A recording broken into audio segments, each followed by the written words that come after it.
ang aking taglakayin mga kapatid ay una itong patungkol sa Assemblies of God. Kasi ginagamit niya ang salitang Assemblies of God.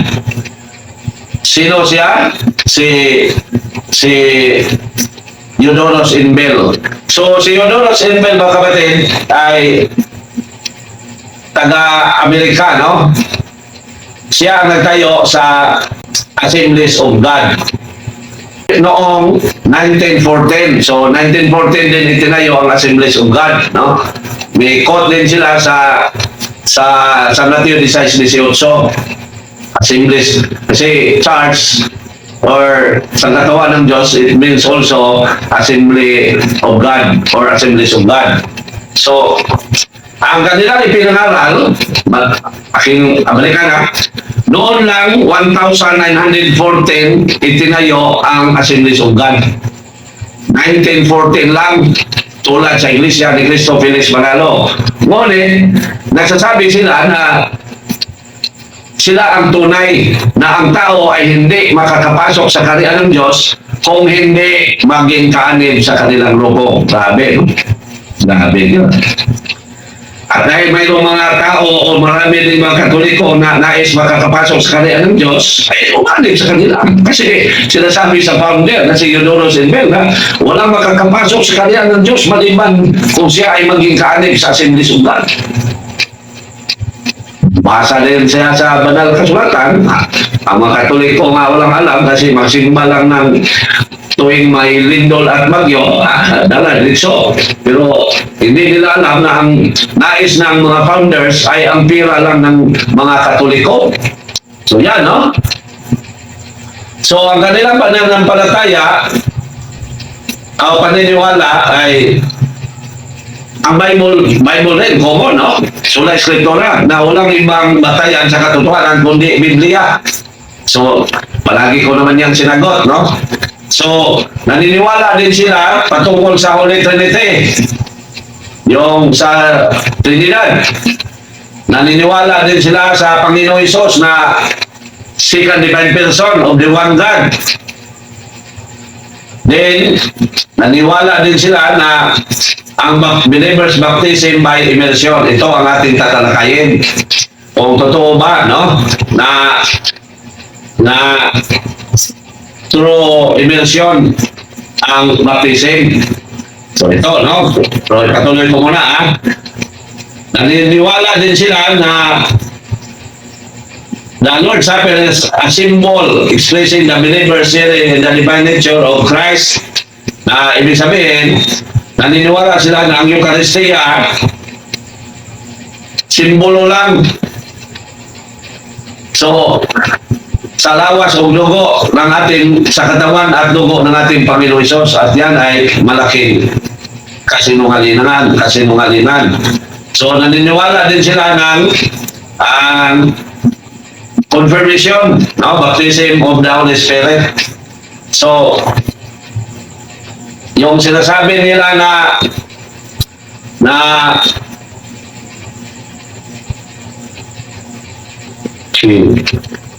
immersion, no? Ito lang ang ating matalakay sa kanila, no? Kasi parang tulad, kinopya nila sa simbang Katoliko ang kanilang mga ipinangaral, no? At karamihan, yan ang nilang official na teaching, pero hindi sila naniniwala sa lahat na ipinangaral ng simbahan. Kasi sila ay sikta lang, no? So, Alex Aniora Centinales, ating kapatid sa, no? Sa Bohol, no? Ngayong gabi, Brad Chris, daghan tayong protestante na puro nandala sa ngalan ni Kristo o puro sa miangko na sila ang itukod ni Kristo. Yes, bro, no? Kasi wala silang maakit kung hindi sila mag-iskwat sa banal na kasulatan at magsabi na sila ang tunay na iglesia o sila ay naniniwala din ng Panginoong Hesus. Ibig sabihin, nagdadala din sa pangalan ng Panginoong Hesus. So, kung hindi yan nila gagawin, walang maniniwala sa kanila. Kaya upang sila ay makakit ng tao, gamitin nila ang pangalan ng ating Panginoong Hesus. At yan ang sinasabi sa ating Panginoong Hesus sa Ebanghelyo ni San Mateo, sa chapter 24, verse 4 to 5, ating basahin. So, ipinahiwatig na yan ng ating Panginoong Hesus o nag-warning ng ating Panginoong Hesus tungkol sa mga taong yan, mga protestante na gumagamit sa pangalan ng Panginoong Hesus. Ito ang sinabi. Si Jesus mitubag, pagbantay kamo, kung ayaw kamo palimbong ni bisan kinsa, kaysa ako ngalan ng tao ang wanay na mo, na mag-ingon, ako ang Mesiyas, o daghan ang malimbungan. So, ginagamit ng mga sikta ang pangalan ng ating Panginoong Hesus upang makakit sila. Na ang layunin nila ay walang iba kundi ang 10% lang sa pira ng mga Katoliko. Yan lang ang nais nila. Kasi malinaw yung ipinayag, ating basahin ha. Yung mga magpunta sa mga bahay ng mga Katoliko, malinaw na ipinayag dito sa banal na kasulatan na pira lang ang nais nila o mangwarta o manapi lang sila. Ating basahin mga kapatid ang Tito 1:11. Ito ang sinabi.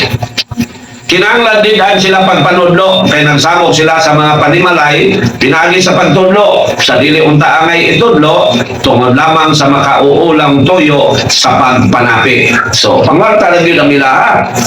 Ano? Bakit? Kasi ang reliyon ay ginagamit nila ang business. Ito ang sinasabi sa 1 Timoteo 6:5. O walay hunong nga panaglali sa mga tao nga dili makasabot o wala namang baton sa kamaturan. Naguna-una sila nga ang relihiyon o sa kapaagi sa pagpadato. Malinaw. So, yan ang dahilan bakit ang mga protestante ay gumagamit sa pangalan ng ating Panginoong Hesus. Ang tanong, tama ba ang ipinaharal ng Assemblies of God noong 1914 na ang baptism ay through immersion? Ang sagot, mali. Maaring gawin doon sa maraming tubig through immersion, hindi submersion. Pero ang ginawa ng mga protestante ay hindi immersion. Ang ginawa nila ay submersion. Kasi kung immersion ay mutamak lang na sa tubig o sa dagat at buhusan ang ulo, yan ang immersion. Mutamak siya tulad ng Panginoong Hesus.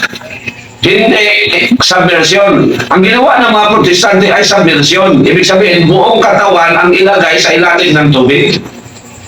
Hindi yan. Hindi yan ang ginawa sa St. John ng binautismo niya ang ating Panginoong Hesus. Kasi sa history, malinaw na ang Panginoong Hesus ay tamak lang sa tubig. Pero malinaw din maintindihan kahit sa Bible. Kasi maraming nagbautismo o si San Pablo, San Pedro nagbautismo hindi sa suma, hindi sa dagat. So, mali-mali ang Assemblies of God, no? Mali-mali sila. Ating basahin, ha? Na ang baptism, lamok, ay maaaring gawin kahit saan. Ang importante, ang gumawa ng baptism ay ang iglesia na itinayo ng Panginoong Hesus na walang iba kundi ang iglesia Katolika. Yan ang importante. Now, aking basahin mga kapatid, na si San Pablo ay doon lang sa kanyang bahay bininyagan o binautismoan. Ating basahin mga kapatid ang Gawa 9:17 hanggang 18. Ito ang sinabi. Musang niya siya na niya sa balay o gipando niya kang Saulo ang iyang mga kamot. Unya mingon siya, igsoong Saulo, ang Ginoong Hesus nga nagpakita kanimo dito sa dalan sa imong pagpaingon nganhi, nagpadala ka nako aron makakita ka pag-usap o mapuno sa Espiritu Santo. Diha may mga nangahulog nga daw himbis daw mga himbis sa isda gikan sa mata ni Saulo. Nakakita siya pag-usap, mitindog siya o gibunyagan. So saan bininyagan si St. Paul? Doon lang sa kanilang bahay. Kung tanggapin natin ang sinasabi ng mga protestante tulad ng Assemblies of God na ang baptism ay doon lang sa maraming tubig gagawin, no? Or immersion lang ang paraan na gagawin, bakit si San Pablo doon lang sa kanyang bahay binigyan? Bakit si San Pablo nang siya ay na bautismo, ginawa niya doon sa kulungan? At ito sa inyo kapatid, ang gawa 16, 31 hanggang 32. Upang mabigyan natin kalinawan na maluktot o maling-mali ang ipinangaral ng mga sikta tulad ng aking tinalakay ngayon ng Assemblies of God. Ito ang sinasabi. Gawa 16, versikulo 31 hanggang 33. Sila mitubag to sa Ginoong Hesus ug maluwas ka lakip ang imong panimalay. Unya siya ug ang tanang sakop sa iyang panimalay giwalihan nila sa pulong sa Dios.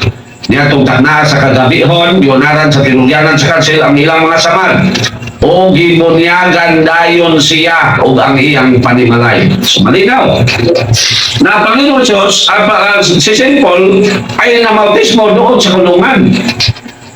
Kung tanggapin natin ang paisip ng mga sikta na doon lang sa maraming tubig o sa suba gawin ang bautismo, so unang namali si San Pablo. At sino ba ang mga sikta? Ikumpara ni San Pablo. So, grabe, no? Dahil sa nais ng mga founders at sa mga pastor na makapira sa mga tao na maakit nila, ginawa nila kahit anong pagbaluktot sa banal na kasulatan. Yan ang purpose nila.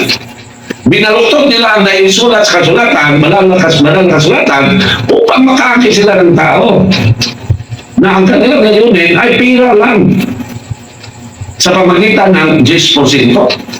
So, grabe ang mga sikta, no? Kaya magsumikap kayo mga Katoliko, mga Catholic faith defender na ipangaral, puksain ang mga malingaral.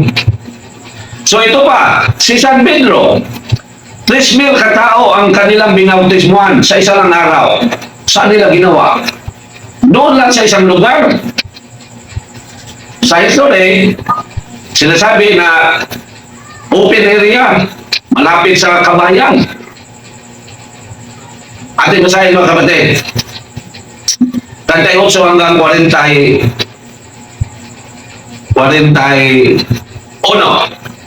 Unya mingo si Pedro kanila, ang tagsa-tagsa kaninyo kinahanglan maghinulsol ug magpabunyag. Sa ngalan ni Jesucristo aron pasayloon ang inyong mga sala ug madawat ninyo ang grasa sa Dios na mao ang Espiritu Santo. Kaya ang saan sa Dios alang man kaninyo sa inyong mga anak ug sa tanan nga atoa sa layo, tanan nga pagkatawgon sa atong Ginoong Dios. Nangalyong si Pedro kanila o mingon o mihanda nga nangingon, luwasan ninyo ang inyong kaugalingon sa silot na ipahamtang na ining daotang katawan. Daghan kanila ito sa iyang mensahe o nagpabunyag, mga 3,000 katao ang nahidugang sa pundok sa mga magtotoo ni Adtong Adlawa. Imagine, 3,000 katao ang nagpabautismo sa loob lang ng isang araw. Common sense. Kung ang pagbautismo na iyan ay ginawa doon sa suba, matatapos ba sa isang araw ang 3,000 katao na bautismo? Hindi. Kasi maghanap pa sila ng suba, lakbay pa, maglakad pa, at 3,000, ilang lang silang ang mga apostoles. Palagay natin, 100 sila ang magbautismo, 3,000 man katao. So, paano tapos sa isang araw ang 3,000 kung doon sa suba ginawa ang bautismo?